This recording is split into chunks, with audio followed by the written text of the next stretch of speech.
نحمده ونصلي على رسوله الكريم اما بعد فاعوذ بالله من الشیطان الرجیم بسم اللہ الرحمن الرحیم رب اشرح لي صدری ويسر لي امری واحلل عقدة من لسانی یفقهوا قولی اللهم انفعنا بما علمتنا وعلمنا ما ينفعنا وزدنا علما آمین یا رب العالمین۔ آج دنیا میں جس طرف بھی دیکھیں لوگ مشکلات میں، مصیبتوں میں، پریشانیوں میں، ہر کوئی کسی نہ کسی تکلیف میں مبتلا ہے۔ کسی کو کوئی بیماری لاحق ہے، کسی کو اولاد کا غم ہے، کسی کو مالی پریشانی ہے، کوئی ستایا جا رہا ہے گھر والوں کے ہاتھوں، کوئی ستایا جا رہا ہے اپنے دین میں۔ طرح طرح کی آزمائشیں لوگوں پہ ہیں۔ اللہ تعالیٰ نے ایک گلہ کیا ہے قرآن کریم میں، فرمایا انسان کے بارے میں کہ وہ کیسا ہے، اس کا حال کیا ہے۔ فَأَمَّا الْإِنسَانُ إِذَا مَا ابْتَلَاهُ رَبُّهُ فَأَكْرَمَهُ وَنَعَّمَهُ فَيَقُولُ رَبِّي أَكْرَمَنِ۔ انسان کا حال یہ ہے کہ جب ہم اس کو آزماتے ہیں، اس کا رب اس کو آزماتا ہے، کوئی چیز دے کے، نعمت دے کے، تو اتنا خوش ہوتا ہے اور بڑا پھولتا ہے اور کہتا ہے کہ اللہ نے تو مجھے بڑا کچھ دیا ہے، نہیں میرے اندر کوئی قابلیت ہی ہوگی جو مجھے دیا ہے، میرے سے خوش ہی ہوگا جو مجھے دیا ہے، تو بڑا اللہ سے خوش رہتا ہے۔ وَأَمَّا إِذَا مَا ابْتَلَاهُ فَقَدَرَ عَلَيْهِ رِزْقُهُ فَيَقُولُ رَبِّي أَهَانَنِ۔ اور جب اس کا رب اس کی آزمائش کرتا ہے ایک اور طرح سے کہ اس کا رزق تنگ کر دیتا ہے، تو وہ کہتا ہے میرے رب نے تو مجھے بے عزتی کر دیا، اس نے تو مجھے چھوڑ دیا، وہ تو بڑا ظالم ہے، اس نے تو میرے ساتھ یہ کیا، میں کیوں اس کی عبادت کروں، مجھے کیا ملا۔ تو انسان کی اس حالت کو دیکھ کر اللہ تعالیٰ نے سورۃ الفجر میں یہ فرمایا کہ دونوں ہی آزمائشیں ہیں، جب مل رہا ہے تب بھی تمہاری آزمائش ہے، تمہارا ٹیسٹ کر رہا ہے وہ، اور جب اس نے لے لیا کوئی چیز تو تب بھی آزمائش ہے۔ نہ دینے پہ یہ سمجھو کہ وہ تم سے خوش ہے، اور نہ کوئی چیز چھن جانے پہ یہ سمجھو کہ وہ تم سے ناراض ہے۔ دونوں آزمائشیں ہیں۔ انسان اس بات کو بھول جاتا ہے، وہ سمجھتا ہے کہ مل رہا ہے تو اللہ راضی ہے، اور لے لیا ہے تو اللہ ناراض ہے۔ آزمائش اس دنیا میں اللہ تعالیٰ نے ہر ایک کی کرنی ہے۔ ہر ایک انسان جو کلمہ پڑھتا ہے اس کے اوپر آزمائش آئے گی۔ کافر پہ بھی آتی ہے، اس کو بھی مصیبتیں آتی ہیں، اس کو بھی پریشانی آتی ہیں، اور اس کی مصیبتیں اور پریشانیاں اس کو کچھ نہیں دیتی۔ مومن کے لیے ٹیسٹ کب ہوتا ہے، ایگزام کب ہوتا ہے، کئی اسکول میں، کالج میں، جب انہوں نے آپ کی قابلیت دیکھنی ہوتی ہے، آپ کتنے قابل ہیں، جب انہوں نے آپ کو پروموٹ کرنا ہوتا ہے آگے۔ تو کس وجہ سے اللہ تکلیف بھیجتا ہے، کیوں پریشانی آتی ہیں ہمارے اوپر، کیوں ہمارے ساتھ یہ ہوتا ہے؟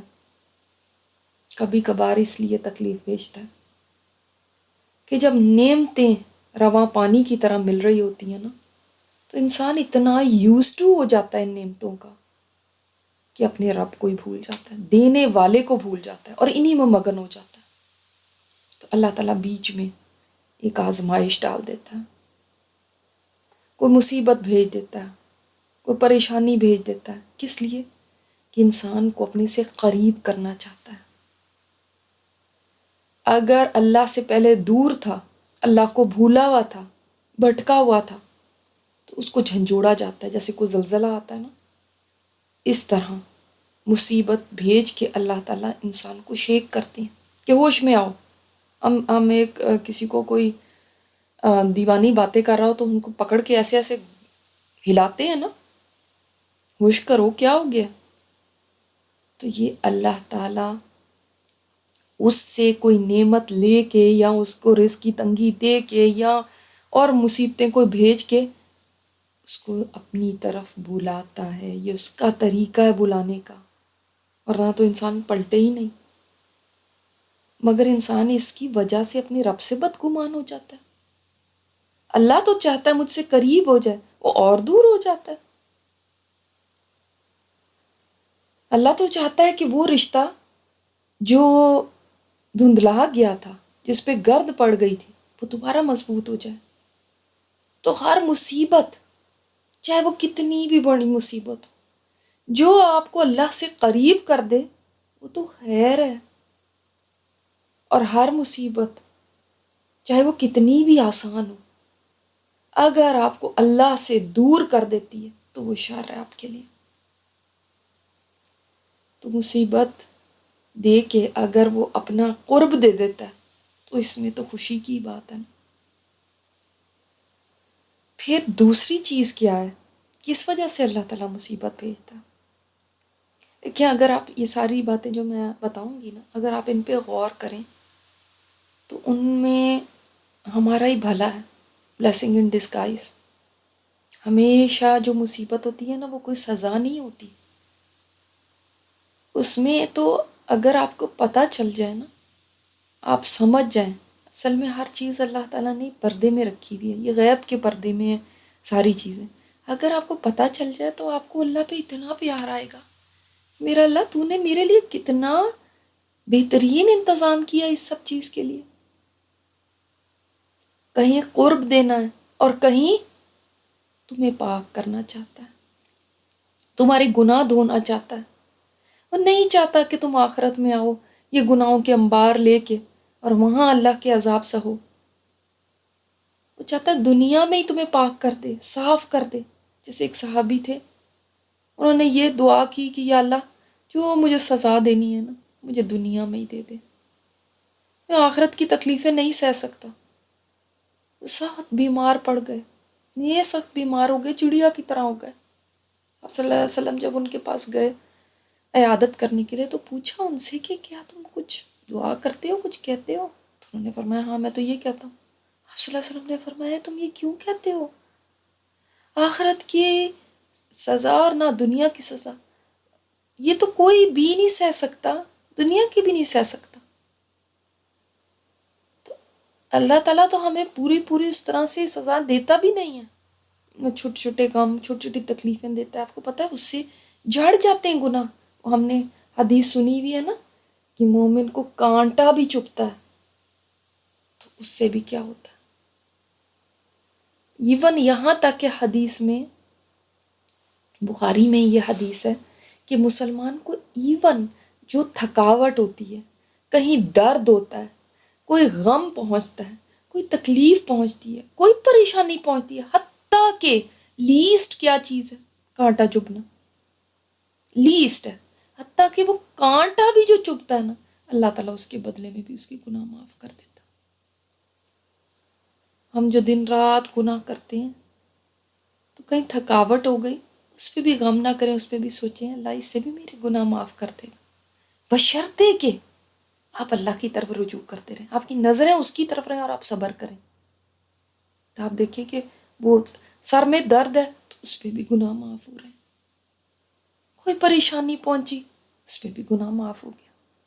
تو یہ تو سب سے کم والی چیز ہمیں بتائی گئی کہ اتنی سی پرک بھی ہوتی ہے نا، سوئی جتنی پرک ہو جائے گی کانٹا چبھنے سے، اس پہ بھی جب گناہ جھڑ رہے ہیں تو جو بڑی بڑی تکلیفیں ہیں ان کے اوپر کتنے گناہ جھڑتے ہوں گے۔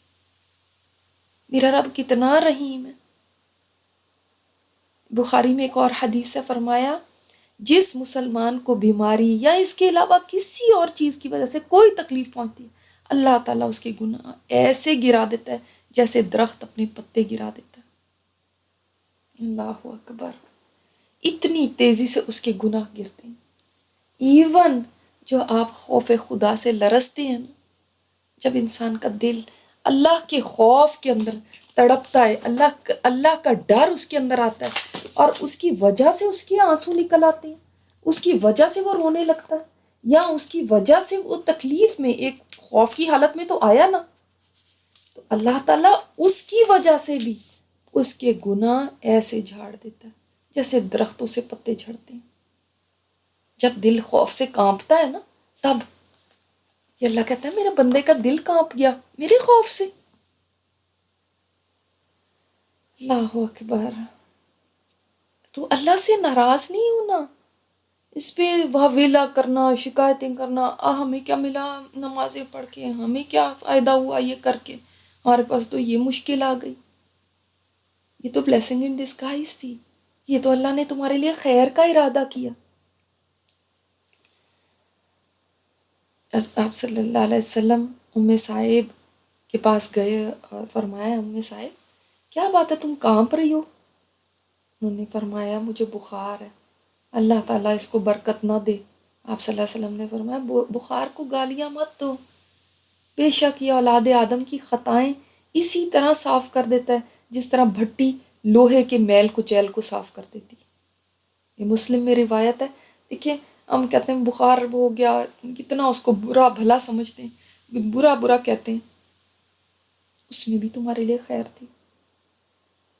دیکھو ترمذی میں ہے کہ آپ صلی اللہ علیہ وسلم نے فرمایا مومن مرد اور عورت اپنے نفس، اولاد اور مال کی آزمائش میں مبتلا رہتا ہے. یعنی کبھی ٹیسٹ ہو رہا ہے اپنی جان سے، کہ کبھی اپنے اوپر کوئی مصیبتیں آ گئیں، کبھی کوئی مسئلہ، کبھی کوئی مسئلہ، کہیں کسی کی شادی غلط جگہ پہ ہو گئی، اب وہ ایک مشکل کے اندر ہے، کبھی کوئی بیماری آ گئی، کبھی کسی اور تکلیف میں مبتلا ہو گیا، کبھی میکے کی طرف سے کوئی ایسا غم ہے، پریشانی ہے. اسی طرح کبھی اولاد سے آزمایا جاتا ہے، اولاد بگڑی ہوئی ہو جاتی ہے، اولاد ستاتی ہے، اولاد نافرمان ہو گئی ہے، تو کبھی اولاد سے آزمایا جا رہا ہے، کبھی مال کی آزمائش آتی ہے، مال میں نقصان ہو گیا، مال کی کمی ہو گئی، سختی آ گئی مال کی صورت میں. تو فرمایا کہ مومن کبھی اپنی جان سے، کبھی اپنی اولاد سے، کبھی اپنے مال کی وجہ سے آزمائش میں مبتلا رہتا ہے، یہاں تک کہ وہ اللہ کو اس حال میں ملے گا کہ اس پہ کوئی گناہ ہی نہیں ہوگا. سبحان اللہ، اس حال میں ملے گا اللہ تعالیٰ کو، کوئی گناہ نہیں ہوگا. تو یہ تو اللہ تعالیٰ کا ایک کلینزنگ کا پروسیس ہے، تو اللہ تعالیٰ صاف ستھرا کرنا چاہتے ہیں، اور جس سے اللہ تعالیٰ بھلائی کا ارادہ کرتے ہیں اس کو دنیا میں یہ دکھ تکلیفیں دے دیتے ہیں، اور جس سے اللہ تعالیٰ برائی کا ارادہ کرتا ہے اس کے گناہوں کی وجہ سے اس کے دنیا میں کچھ نہیں اللہ تعالیٰ دیتا، کوئی اس کا عذاب روک دیتا ہے. قیامت کے دن اس کو اس گناہ میں اللہ تعالیٰ پھر پکڑے گا. اور سوچیں قیامت کی پکڑ کتنی سخت ہے. تو یہ تو یہاں پہ اللہ تعالیٰ گناہ معاف کرتے جاتے ہیں، گناہ دھوتے جاتے ہیں، اس کے درجے بلند کرتے جاتے ہیں. کافر کو تو یہ فیسلٹی نہیں ہے، اس پہ تو جو تکلیفیں آتی ہیں تو اس کے کسی گناہ کا کفارہ نہیں بنتی. قیامت کے دن وہ اپنے پورے پورے گناہ لے کر آئے گا. تو مومن کے لیے تو اس آفت تکلیف میں بھی خیر ہو گئی. دیکھیں آپ نے دیکھا ہوگا، اللہ تعالیٰ سب کو محفوظ رکھے، جن پیشنٹس کو کینسر ہو جاتا ہے وہ کیسے بھاگے بھاگے جاتے ہیں کیمو تھراپی کرانے. حالانکہ کیمو تھراپی سنا گیا کہ بہت تکلیف دہ عمل ہے، بہت تکلیف دہ عمل ہے، لیکن وہ خود جاتے ہیں کہ ہماری کیمو کر دو، خود کہتے ہیں. اور جب وہ کیمو تھراپی کرتا ہے تو اس ڈاکٹر کا شکریہ ادا کرتے ہیں یا اس کو برا کہتے ہیں؟ شکریہ ادا کرتے ہیں، اس کو اپنا محسن سمجھتے ہیں. کیوں؟ اس لیے کہ اس کی وجہ سے ہم سے یہ بیماری دور ہو گئی، اس کی وجہ سے ہم صحت یاب ہو رہے ہیں. تو وہ تو اس کو اچھا، اس کو اپنے حق میں خیر سمجھتے ہیں. اور اللہ تعالیٰ جب اس بیماری کو، یہ گناہ بھی ایک بیماری ہے، یہ بھی ہم سے چمٹا ہوا ایک کینسر ہے جو آخر کار تباہی میں پھینک دے گا، جیسے کینسر موت تک لے جاتا ہے تو یہ تو گناہ ہیں، یہ بھی انسان کو جہنم تک لے جائیں گے، جو موت سے بھی بدتر چیز ہے. وہ آگ جس میں انسان کہے گا مجھے موت آ جائے، موت پکارے گا موت نہیں آئے گی، موت بھی تب اچھی لگے گی، سوچے وہ کیسی جگہ ہوگی جب اللہ تعالیٰ اس کے لیے تمہاری کیمو تھراپی کرتا ہے. تمہیں وہ اچھا نہیں لگتا رب؟ تم سوچتے ہو کہ یہ میرے ساتھ کیوں ہو گیا؟ اللہ اکبر. اسی لیے بڑے اسلاف ہمارے کہا کرتے تھے کہ اگر ہمیں ٹکڑے ٹکڑے بھی کر دیا جائے پھر بھی اللہ کی محبت ہمارے دل میں بڑھتی جائے گی، بڑھتی جائے گی، اس لیے کہ وہ جانتے تھے کہ اللہ تعالیٰ جو بھی میرے ساتھ کر رہا ہے اس میں خیر ہی ہے۔ ابراہیم علیہ السلام کو جب آگ میں پھینکا جا رہا تھا تو کیا فرما رہے ہیں؟ اگر اللہ کو پتہ ہے کہ میں آگ میں ڈالا جا رہا ہوں اور وہ میرے آگ میں ڈالے جانے پہ راضی ہے تو میں بھی راضی ہوں۔ اگر اس کو میرا جلنا قبول ہے تو مجھے اس بات پہ کہ وہ راضی ہے نا، اس بات سے جو مزاج یار میں آئے، کہ جو اللہ کو پسند ہے، اگر اس کو میرے لیے یہ پسند ہے کہ میں تکلیف میں رہوں میں اسی پہ اس سے راضی ہوں۔ جب آپ کہتے ہیں رضیت باللہ ربا، یہ آپ کو دعا بتائی تھی نا، میں نے ذکر بتایا تھا 3 دفعہ صبح کرنے کا، یہ ذکر ہے کہ جو یہ ذکر کرے گا صبح 3 بار اللہ تعالیٰ اس کو راضی کر دے گا قیامت میں۔ کیوں راضی کر دے گا؟ یہ کیا مطلب ہے رضیت باللہ ربا؟ اس کا مطلب یہی تو ہے، میں اللہ کے رب ہونے پہ راضی ہوا۔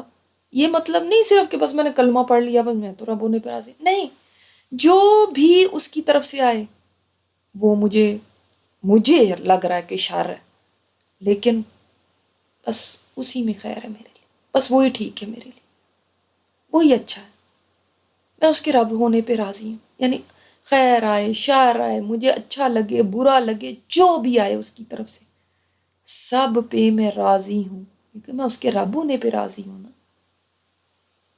میں نے اس کو رب مان لیا، میں اس بات پہ راضی ہوں، میں اس پہ خوش ہوں۔ اب وہ جو بھی کرے آپ اس کے اوپر راضی ہو گئے، اسی لیے تو وہ آپ کو راضی کرے گا قیامت کے دن کہ یہ میرا بندہ مجھ سے راضی رہا دنیا میں۔ ہم رٹے رٹائے جب الفاظ بولتے رہتے نا، اس کے اندر نہیں ڈیپتھ سمجھتے کہ یہ ہم کیا بول رہے ہیں۔ کہتے اچھا چلو 3 دفعہ پڑھنے سے تو وہاں پہ اللہ مجھے راضی کر دے گا تو پھر یہ تو آسان ہی ہو گیا۔ سمجھے تو صحیح، کیوں راضی کرے گا؟ آپ راضی رہے اس سے، آپ نے کبھی شکوہ کیا ہی نہیں، کتنے بھی حالات آئے۔ اللہ اکبر۔ تو یاد رکھیں کہ یہ جو مصیبتیں ہیں اور تکلیفیں وہ بھی انسان جب صبر کرتا ہے تو اس کے گناہوں کو جھاڑ دیتی ہیں، کوئی گناہ ہی نہیں رہے گا۔ پھر اگلی چیز نمبر 3 کیا ہے؟ جنت میں اعلیٰ مقام دینے کے لیے اللہ مصیبتیں بھیجتا ہے کہ اس کے ایلیویٹ کیے جائیں درجے جنت میں۔ گناہ تو اب معاف ہو گئے، ہم اب یہ بھی پتہ ہے ایک تکبر کی بات ہوتی ہے کہ جب انسان کہتا ہے نا لوگ کیا میرے اتنے گناہ ہو گئے کہ وہ دھول ہی نہیں رہے، میری تو مصیبتیں ہی آتی جا رہی ہیں، اتنی بھی میں نے کیا گناہ ایسا کر دیا۔ یہ بھی تکبر ہے کہ آپ اپنے آپ کو پاک سمجھتے ہیں۔ انسان تجھ سے تو اللہ کا حق ادا ہی نہیں ہو سکتا۔ جب آپ اللہ کا حق ہی نہیں ادا کر سکتے تو یہ اٹ سیلف ایک کمی ہے، یہ اٹ سیلف ایک غلطی ہے، ایک کوتاہی ہے۔ آپ صلی اللہ علیہ وسلم دن میں 70 دفعہ، بعض حدیث میں آتا ہے، بعض دفعہ حدیث میں آتا ہے 100 دفعہ توبہ استغفار کرتے تھے۔ اللہ تعالیٰ معاف فرمائے، ان کے کوئی گناہ تھے کیا؟ وہ تو گناہوں سے معصوم تھے، مگر اے اللہ کس وجہ سے استغفار کرتے تھے؟ اے اللہ ہم تیرا حق نہیں نہ ادا کر سکتے، اس پہ بھی ہم معافی مانگتے، جیسی تیری شان تھی، جیسا تیرے لائق تھا اللہ ویسا تو ہم کر ہی نہیں سک رہے۔ تو یہ کہنا اس کا مطلب ہے کہ آپ کو ابھی کوئی علم نہیں ہے۔ اگر آپ یہ کہتے ہیں کہ میں نے کون سے ایسے گناہ کر دیے، میں کون سی اتنی گناہ گار ہوں، ابھی آپ نے سمجھا ہی نہیں اللہ کی عظمت کو۔ پھر تو اللہ تعالیٰ گناہ کس کے مثلاً گناہ بھی معاف ہو گئے، گناہ بھی نہیں ہو اس کے اوپر، جنت میں اس کا درجہ بلند کرنا چاہتا ہے۔ جیسے کسی کا درجہ اللہ تعالیٰ جنت میں بلند کرتا ہے، فرشتوں سے کہتا ہے اس کے لیے یہ درجے تیار کرو، تو فرشتے کہتے ہیں یا اللہ یہ جو تیرا بندہ ہے اس کا اتنا اونچا مقام، یہ تو کوئی اتنے ایسے عمل اس کے خاص نہیں ہیں۔ اللہ تعالیٰ فرماتا ہے میں اس پہ مصیبتیں بھیجوں گا، یہ ان میں صبر کرے گا، میں اس وجہ سے اس کو یہ مقام دوں گا، کیونکہ عمل دنیا میں تو اتنے ہیں نہیں، وہ اتنی نیکیاں نہیں، لیکن اللہ چاہتا ہے کہ اس کو بلند مرتبے دے جنت میں، اللہ چاہتا ہے کہ اس کے درجے بڑھا دے جنت میں، تو اللہ کو پتہ ہے یہ عمل نہیں کر پا رہا، اس پہ تکلیف بھیج دیتا ہے تاکہ درجے بلند ہو جائیں۔ اللہ پروموشن چاہتا ہے، جیسے آفس میں کسی امپلائی کو وہ زیادہ کام دے دیتے ہیں، اس لیے اس کو پروموشن دینی ہے نا، اس کو زیادہ کام دے دو، زیادہ کام اسے کرائیں گے تو پھر یہ اپنا بتائے گا اس کے اندر اپنی قابلیت، تو اس کو پھر پروموٹ کیا جائے گا۔ تو جس کو کچھ نہیں دینا ہوتا اس کو کام بھی نہیں دیتے، وہ کہ اس کو کیا، یہ ایسے ہی چلتا پھرتا رہے، کون سا ہم نے اس کو پروموٹ کرنا ہے، کیا جتنا کر رہا ہے اتنا ہی کافی۔ اس کو تو زیادہ کام اس لیے کرنا پڑا ہے کہ اس نے جنت کے اعلیٰ درجے پانے ہیں۔ پھر نمبر 4 بات کیا ہے، اس سے اللہ تعالیٰ آخرت کی مشکلات میں سے کوئی مشکل آسان کر دے گا۔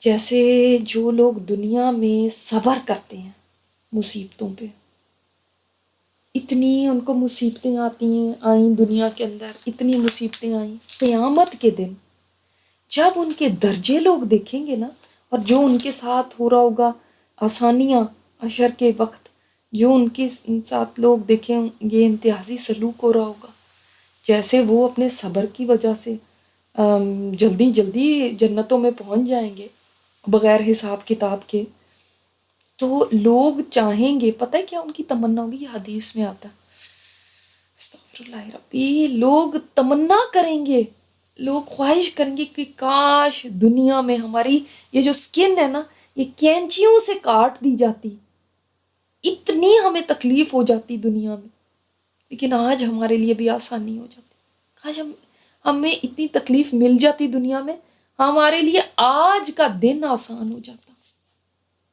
اللہ اکبر۔ اور حدیث میں آتا ہے نا کہ جنہوں نے دنیا میں مصیبتیں آئیں، پریشانیاں آئیں، تکلیفیں آئیں، ان پہ صبر کیا، فقر و فاقہ آیا، ان پہ صبر کیا، مال اور حکومت دوسرے لوگوں کو دے دی گئی، انہوں نے صبر کیا، سب پہ صبر کیا، تو قیامت کے دن کہا جائے گا جو صبر کرنے والے ہیں وہ کہاں ہیں، وہ کھڑے ہو جائیں، ذرا صبر کرنے والے کھڑے ہو جائیں گے، ان کو کہا جائے گا چلو تم جنت کی طرف۔ فرشتے کچھ کہیں گے، وہ چل رہے ہوں گے تو کچھ فرشتے کہیں گے تم کس بات سے جا رہے ہو، تو ابھی تو حساب کتاب ہی نہیں ہوا، تم کون لوگ ہو؟ وہ کہیں گے ہم صبر کرنے والے لوگ، ہم دنیا میں مصیبتوں پہ صبر کرتے تھے، دین کے راستے میں بھی جو تکلیفیں آتی تھی ان پہ صبر کرتے تھے، یعنی چلتے رہے، وہ چلتے رہے، نہ کوئی گلا، نہ کوئی شکوہ، نہ یہ راستہ چھوڑا، نہ اللہ کو چھوڑا، وہ چلتے ہی رہے اللہ کے راستے پہ، انہوں نے برداشت کیا۔ تو یاد رکھیں جو مصیبت آتی ہے نا، یا تو وہ آپ کو اللہ سے قریب کر دے گی اور جنت کا مستحق کر دے گی، یا پھر اللہ معاف کرے، کوئی انسان یہ بھی کر سکتا ہے وہ روتا دھوتا رہے، بس ہر وقت اپنے غم اور اپنی اس کو سناتا رہے داستانے لوگوں کو، ہر وقت وابیلا، ہر وقت رونی صورت، کبھی راضی نہ ہونا، یہ اس کو اللہ سے دور کر دے گا۔ ورنہ حدیث میں تو یہ آتا ہے جب اللہ تعالیٰ کسی سے محبت کرتا ہے نا، اس کو آزما لیتا ہے۔ آپ بھی کرتے ہیں نا آزمائش، کوئی بھی کسی کا دعویٰ ہو محبت کا تو اس کی وہ آزمایا ضرور جاتا ہے، پتہ چلے کہ ہاں بھئی واقعی تمہاری بات میں سچائی ہے یا نہیں، دیکھیں منہ کے بول تو کوئی بھی بول سکتا ہے، منہ سے تو کوئی بھی کہہ سکتا ہے ہاں اللہ سے بڑی محبت ہے، ہاں ہم بڑے ایمان والے ہیں، ہاں بھئی ٹیسٹ ہوگا تو پتہ چلے گا نا، ٹیسٹ سے پتہ چلتا ہے نا۔ اب آپ کہیں مجھے بہت کچھ آتا ہے، مجھے یہ آتا ہے، کہیں گے آپ کا امتحان لیتے ہیں آپ کو پتہ چلے، اب وہ کتنے سائنس آتی ہے، کتنا میتھ آتا ہے، آزمائش سے، ٹیسٹ سے پتہ چلتا ہے انسان کا وہ اپنی بات میں کتنا سچا ہے۔ تو اللہ تعالیٰ جن سے محبت کرتا ہے ان کو آزما لیتا ہے۔ اسی وجہ سے آپ دیکھیں سب سے زیادہ آزمائشیں کس پر آئیں؟ پیغمبروں پہ، اس کے بعد حدیث میں آتا ہے صالحین پہ، اس کے بعد ان سے کم نیک جو لوگ ہیں ان سے بعد ان سے کم نیک، اس کے بعد ان سے کم، جس کا پھر جتنا ایمان زیادہ ہوگا اتنی زیادہ اس کے اوپر بڑی آزمائش آئے گی، جس کا ایمان جتنا کم ہوگا اتنی کم اس کے اوپر چھوٹی آزمائش آئے گی. Very understandable. بھائی جو پی ایچ ڈی کرنا چاہ رہا ہے اس کا ایگزام اتنا ہی مشکل ہوگا، اس کو وہ کوئی اے بی سی لکھنے کو تو نہیں دے دیں گے. جو ابھی نرسری کلاس میں ہے، جو ابھی فرسٹ گریڈ میں ہے، ایمان کے ابھی سٹارٹ میں ہی ہے، اس کو وہ کہیں گے بھئی اے بی سی لکھو، 1 2 لکھو، یہ لکھو. یہی اس سے لکھوایا جائے گا نا. اس کو ماسٹرز کا کوئی امتحان کا پرچہ تو نہیں دے دیا جائے گا. جتنے بڑے گریڈز ہیں، جتنی بڑی پروموشن ہونی ہے، جتنے آگے انسان نے ایڈوانس کرنا ہے، اس کے مطابق اس کا امتحان ہوتا ہے. اور یہ نہ کبھی سمجھیے گا کہ ہم ایمان لے آئے، ہم نے کلمہ پڑھ لیا تو اب تو کچھ ہمارے اوپر ہوگا نہیں. اللہ تعالیٰ نے سورہ عنکبوت میں فرما دیا. سورہ عنکبوت شروع ہی سے ہوتی ہے الف لام میم احسب الناس ان یترکوا ان یقولوا آمنا وهم لا یفتنون. کیا لوگوں نے یہ سمجھ رکھا ہے بس صرف وہ یہ کہیں گے ہم ایمان لے آئے اتنا کافی ہے اور ان کو آزمایا نہیں جائے گا؟ حالانکہ ہم نے تو ان لوگوں کی بھی آزمائش کی جو ان سے پہلے آئے تھے، تاکہ اللہ جان لے کس نے سچ کہا اور کون لوگ جھوٹے ہیں. کس میں؟ اپنے ایمان کے دعوے میں. کون ہیں جو سچے ہیں اور کون ہیں جو جھوٹ بول رہے ہیں. ایمان کچھ نہیں تھا ان کے اندر، ایسے ہی بس ان کی باتیں تھی منہ کی. اللہ یہ دیکھنا چاہتا ہے اللہ خبیث اور طیب کو، پاک اور ناپاک کو الگ الگ کر کے رہے گا.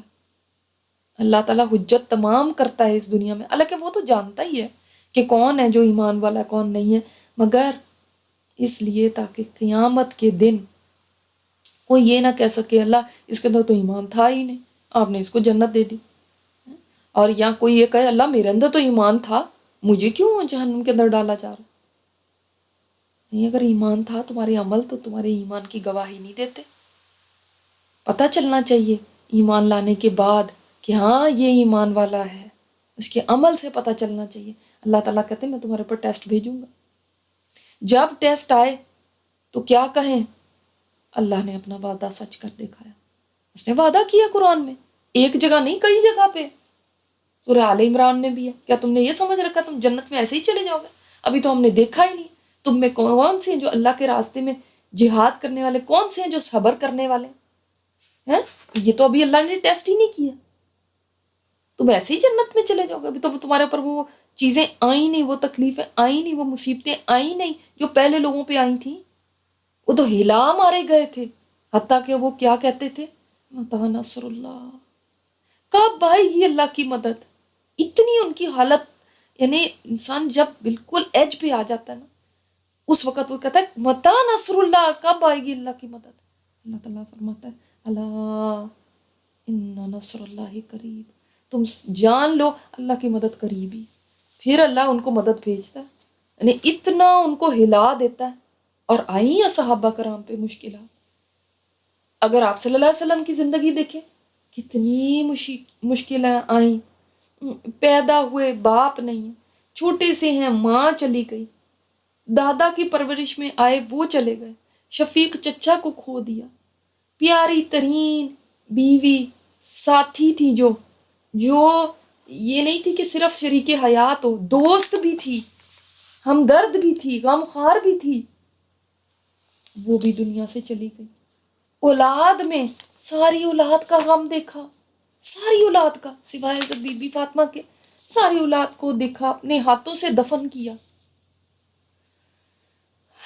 استغفر اللہ ربی. لیکن اف تک نہیں کیا. وہ جڑی سر پہ رکھ دی گئی، سجدے میں جب گئے صبر کیا. حج کا موسم ہوتا تھا، لوگوں سے جا جا کے اپیل کرتے تھے کون ہے جو مجھے ٹھکانہ دے گا، کون ہے جو میری مدد کرے گا، کون ہے جو مجھے پناہ دے گا. یہ کہ کیمپ میں جا رہے ہیں، ان سے فرما رہے ہیں. مکہ سے باہر نکلے، طائف کی طرف گئے ہیں، واپس آئے ہیں تو مکہ میں داخل ہونا مشکل ہے، کافر کی پناہ لے کے داخل ہوئے. پھر بھی آپ کی طبیعت میں نہ کوئی گھٹن، نہ کوئی ڈپریشن، نہ کوئی گلے شکوے. آپ کی جگہ کوئی اور ہوتا تو کہتا اے اللہ تو میری مدد کرنے پہ قادر ہے، میں تو ٹھیک ہے کمزور ہوں، تو قادر ہے نا، تو کیوں نہیں میری مدد کرتا؟ میں تو تیرے راستے میں ہی لگا ہوں، یہ مجھے ملا ہے تیرے راستے میں لگ کے. نہیں، آپ صلی اللہ علیہ وسلم نے کبھی نہیں پیٹ پہ پتھر باندھے تھے لیکن کبھی گلا نہیں کیا اللہ سے. آپ کے ساتھی شہید کیے گئے آپ کے سامنے، کوئی گلا نہیں. آپ صلی اللہ علیہ وسلم کے چہرے کو زخمی کر دیا گیا احد کے دن، دندان مبارک شہید کر دیے گئے. آپ صلی اللہ علیہ وسلم کے پیارے چچا اتنے پیارے تھے، ان کا مسئلہ کر دیا گیا، کان ناک کاٹ دیے گئے تھے. اس کے باوجود خاموش رہے. بے صبری کا ایک لفظ نہیں ہے. بیٹے دیے جاتے ہیں وہ واپس لے لیا جاتے ہیں. یہ نہیں کہا کہ پھر دینے کی ضرورت کیا تھی یا اللہ، اگر تو نے واپس ہی لینے تھے تو. ہم دیکھیں ہماری جرتیں کتنی ہیں. اپنے نبی کی زندگی سے تو سیکھیں. حسن اور حسین رضی اللہ تعالیٰ عنہما جن سے اتنی محبت تھی، اتنی محبت تھی، ایک دن ممبر پہ کھڑے ہوئے حسن اور حسین رضی اللہ تعالیٰ عنہما بھاگے آ رہے ہیں اور ان کا کرتے جو تھے ان کے پیروں کے اندر جیسے الجھتے ہیں نا بچوں کے کہ گر نہ جائیں، ممبر سے اترے اور ان کو گود میں اٹھا لی. سجدے میں گئے ہیں وہ اوپر چڑھ گئے، سجدے سے سر نہیں اٹھا رہے. صحابہ نے کہا پتہ نہیں کوئی وحی آ گئی ہے. بعد میں پتہ چلا آپ صلی اللہ علیہ وسلم نے فرمایا نہیں، میرا بچہ میرے اوپر چڑھ گیا تھا، تو میں نہیں چاہتا تھا کہ اس کو تکلیف پہنچے. تو آپ دیکھیں اللہ اکبر، کس کس چیز میں نہیں آپ صلی اللہ علیہ وسلم آزمائے گئے. پیاری بیوی عائشہ رضی اللہ تعالیٰ عنہ، ان پہ تہمت لگا کے آپ صلی اللہ علیہ وسلم کو ستایا گیا. آپ صلی اللہ علیہ وسلم کے اوپر الزام لگائے گئے، جادوگر کہا گیا. اور حال یہ تھا کہ جب بخار بھی ہوا مرض الموت میں، فرمایا 2 آدمیوں کے برابر مجھے بخار چڑھتا ہے. یعنی جب تکلیف بھی ہوتی تھی زیادہ تکلیف تھی دوسروں سے. جب موت کی بھی سختی آئی آپ صلی اللہ علیہ وسلم پہ، اور فرماتے جاتے تھے کہ موت کی سختیاں برحق ہیں. اس وقت بھی جب موت کا وقت قریب تھا، اس وقت بھی گھر میں چراغ جلانے کے لیے تیل بھی نہیں تھا. یہ حالت تھی. تو انہوں نے تو کوئی گلے نہیں کیے، کوئی شکوے نہیں کیے، کوئی روئے دھوئے نہیں. آج ہم تو ایک کانٹا چبھنے پہ بھی کیسے واویلا کرتے ہیں. مت سمجھو میں نے لا الہ الا اللہ کہہ کے بڑا کوئی احسان کر دیا. نہیں، تمہیں بھی اللہ آزمائے گا، چاہے تم بورن مسلم ہو یا تم کوئی ریورٹڈ مسلم ہو. آپ جنت میں جا ہی نہیں سکتے اس کے بغیر جب تک اللہ تعالیٰ یہ ٹیسٹ نہ لے. یہ پری ریکوزٹ ہے جنت کا. اللہ اکبر. تو اللہ تعالیٰ کے آزمانے کے طریقے ہیں، اللہ تعالیٰ کے جانچنے کے طریقے ہیں، مگر اس سب میں انسان کے لیے خیر ہے. آپ صلی اللہ علیہ وسلم نے فرمایا، مسلم میں یہ روایت ہے، مومن کا معاملہ بھی عجیب ہے. دیکھو اس کو ہر معاملے میں اس کے لیے خیر ہی خیر ہے. یہ اگر انسان سمجھ جائے نا بات تو بڑے فائدے میں رہے. ہر معاملے میں مومن کے لیے خیر ہے. اور یہ معاملہ فرمایا صرف مومن کے ساتھ ہے، کافر کو نہیں یہ ہوتا. کیسے مومن کے لیے خیر ہی خیر؟ فرمایا جب اس کو خوشی ملتی ہے وہ شکر ادا کرتا ہے، اس پہ اجر پاتا ہے. جب کوئی مصیبت آتی ہے تو وہ اس پہ صبر کرتا ہے اور اس پہ بھی اس کو اجر ملتا ہے. تو اس کے لیے تو ہر every day is good day. جیسے ہم کافروں کو دیکھ دیکھ کے پھر ہم بھی کہتے ہیں نا، غیر مسلم لوگ کہتے ہیں I had a bad day today, تو ہمیں بھی یہ بات آ گئی تو ہم بھی کہتے ہیں کہ آج میرا بڑا بیڈ ڈے تھا. نہیں، مومن کے لیے تو کوئی بھی دن بیڈ ڈے نہیں ہوتا، اس کے لیے تو ہر دن گڈ ڈے ہوتا ہے.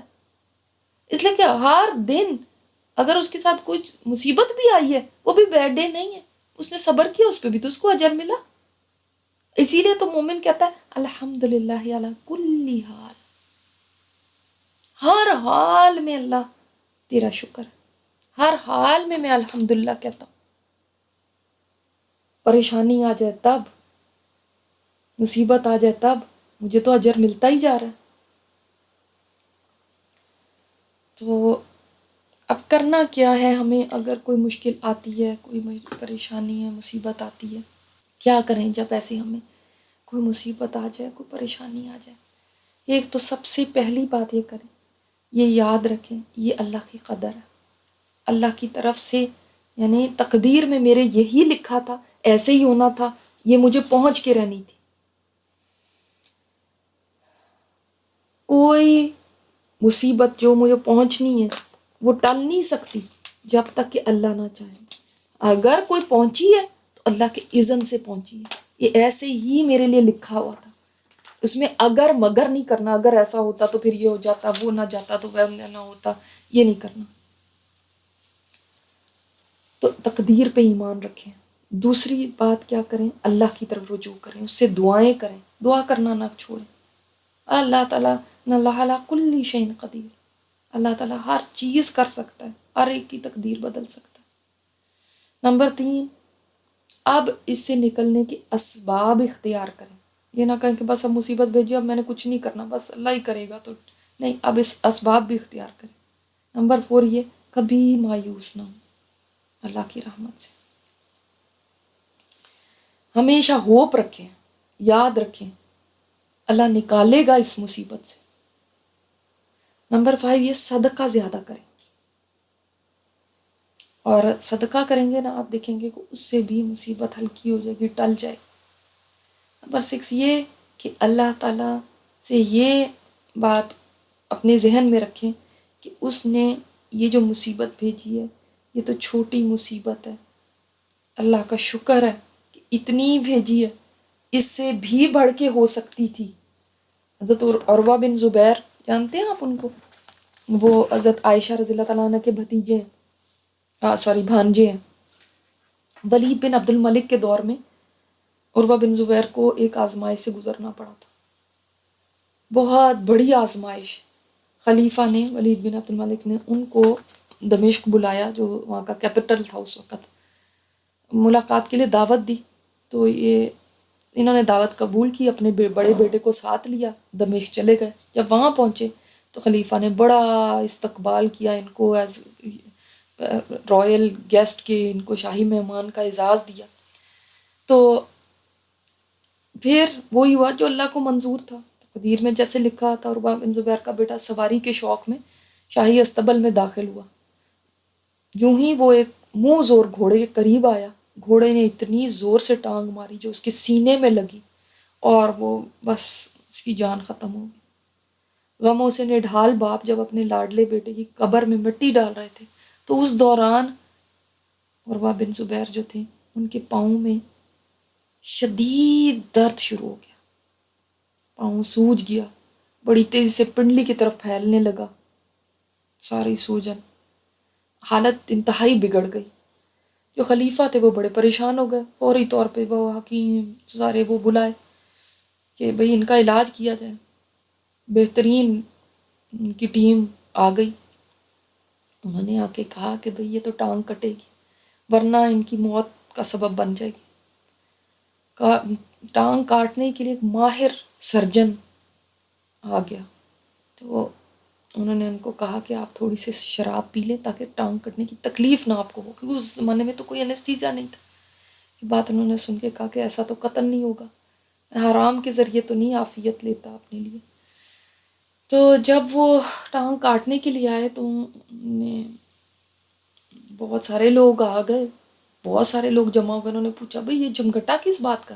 انہوں نے کہا اس لیے ان کو بلایا کہ جب ٹانگ کاٹی جائے گی تو یہ آپ کو مضبوطی سے پکڑیں گے، ہو سکتا ہے آپ شدید درد کی وجہ سے سنبھل ہی نہ سکیں اور علاج میں رکاوٹ ہو. ظاہر انسان اتنا چیخے تڑپے، ہو سکتا ہے آپ کے لیے نقصان دہ نہ ہو جائے.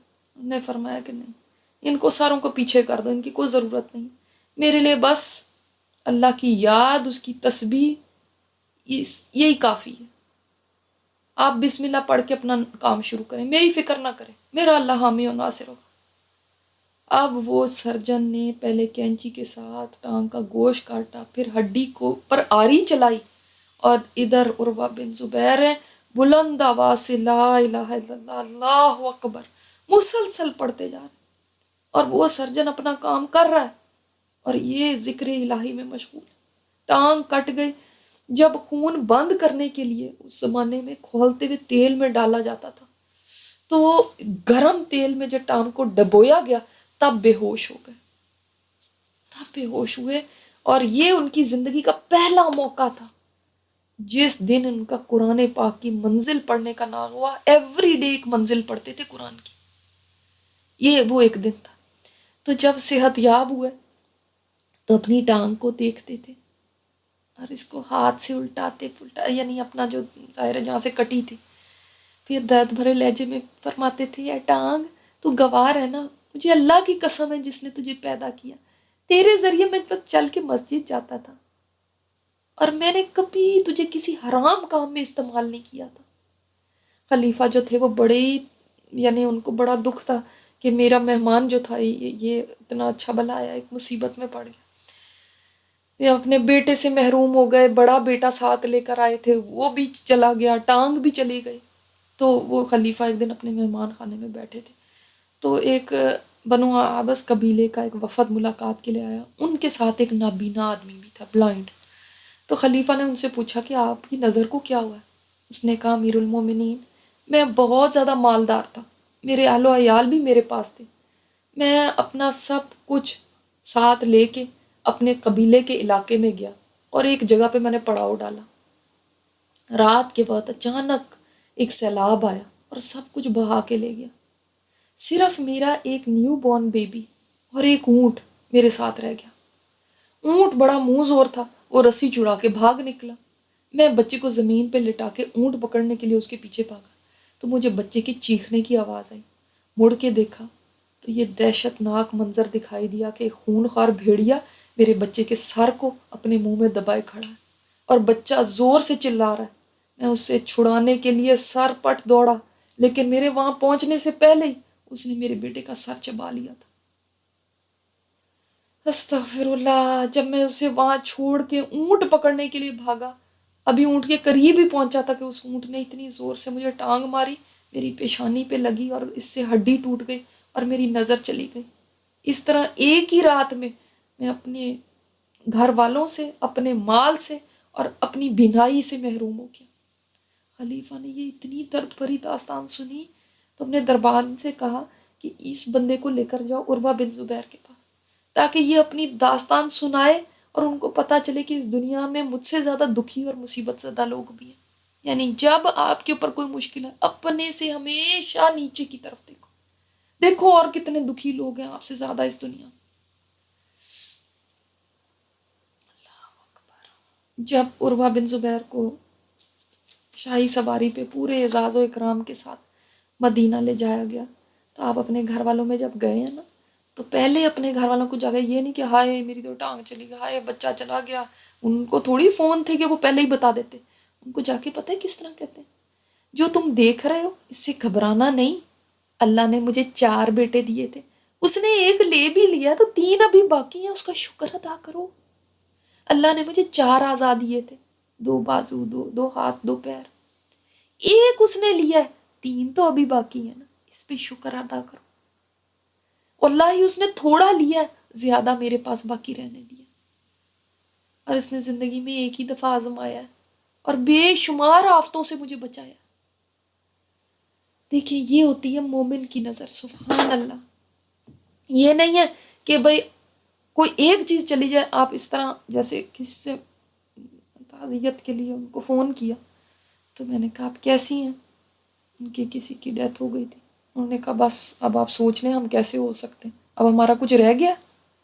نہیں، میرے دل کو تکلیف ہوئی۔ نہیں، مومن ہر حال میں کہتا ہے الحمدللہ، وہ ہر حال میں کہتا ہے اگر اللہ نے ایک باپ تم سے لیا ہے تو تمہارا بیٹے، تمہارا شوہر، تمہاری ماں، تمہارے اور پیارے رشتے تو تمہارے لیے رہنے دیے ہیں، اس میں نہیں تم شکر ادا کرتے؟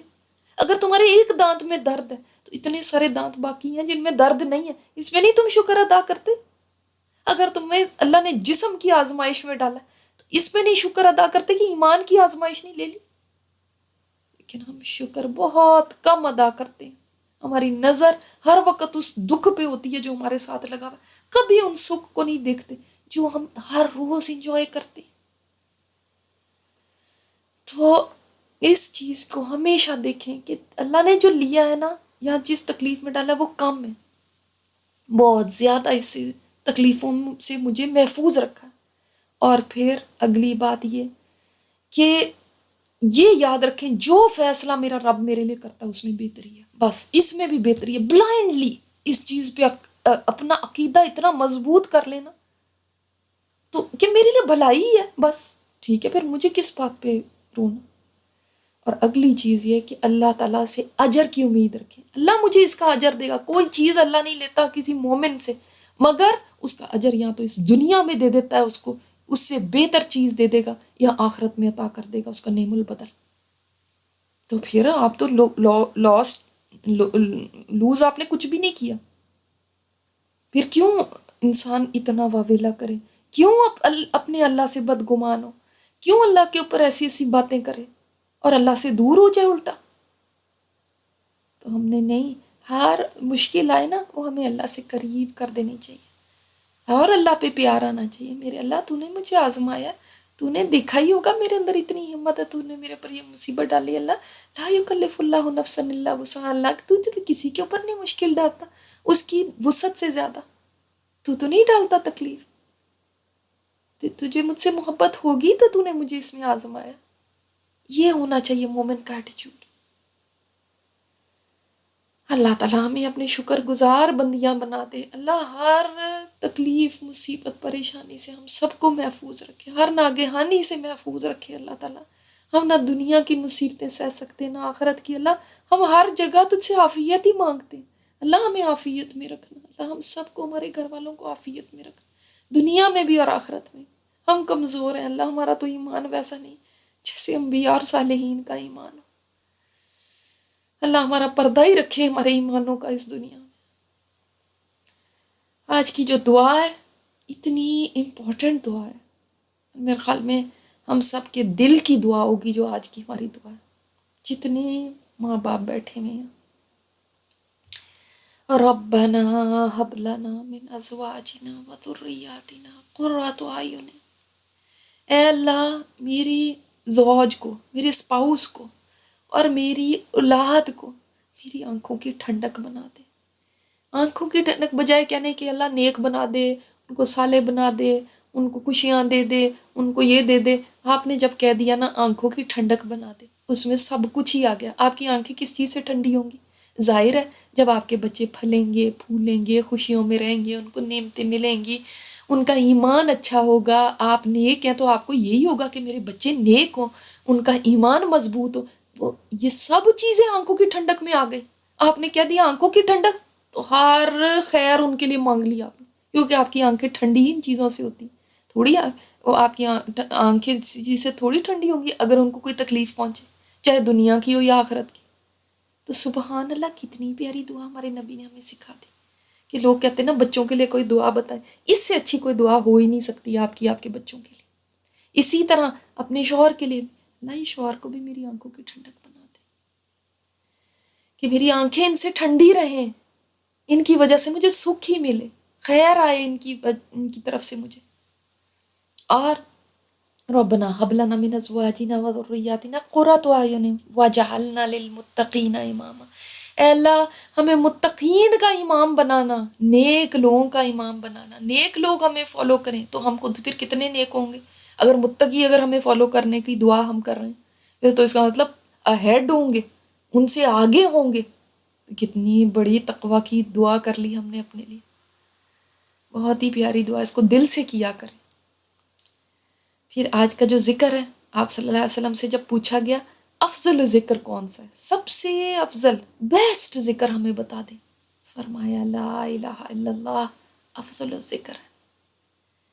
اتنا لا الہ الا اللہ پڑھیں کہ جس دن فرشتے ہمارے دلوں کو کھولیں تو لا الہ الا اللہ جیسے اندر انگریو ہوا ہو، گڑھا ہوا ہو لا الہ الا اللہ، پتہ چلے یہ بندہ لا الہ الا اللہ پڑھتا تھا. تو انشاءاللہ تعالی ذکر سے اپنی زبانوں کو تر رکھنا، اتنا ذکر کریں کہ لوگ کہنے لگیں دیوانہ ہے. اللہ تعالیٰ ہمیں ذکر کرنے والی زبان دے، اللہ تعالیٰ ہمیں شکر کرنے والا دل عطا فرمائے. رب اعنی علی ذکرک و شکرک و حسن عبادتک. ربنا تقبل منا انک انت السمیع العلیم وتب علینا انک انت التواب الرحیم. صلی اللہ تعالی علی خیر محمد وعلی آلہ وصحبہ اجمعین برحمتک یا ارحم الراحمین آمین یا رب العالمین. السلام علیکم ورحمۃ اللہ وبرکاتہ.